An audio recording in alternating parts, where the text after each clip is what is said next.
आपले धातूंचा जो क्षय झालाय ना ह्या कालावधीमध्ये, तो व्यवस्थित नॉर्मलाइज करण्यासाठी रसायन चिकित्सा उपयोगी पडते. बरं. तर ह्या रसायन चिकित्सेमध्ये येतो आवळा हं. मेनली.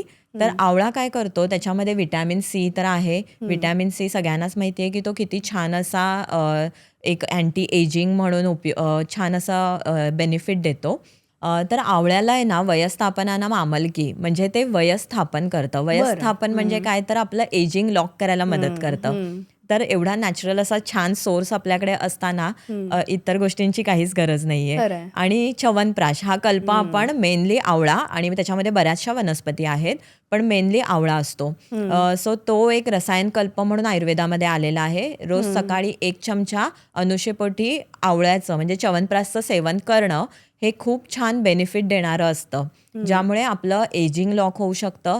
शिवाय आपल्याला जे धातू क्षय मी म्हटला ना, की आपले धातू डिप्लिशन किंवा ॲब्झॉर्प्शनची कॅपॅसिटी शरीरामध्ये कमी व्हायला लागते. तर ह्या गोष्टी रिपेअर व्हायला खूप छान मदत होते.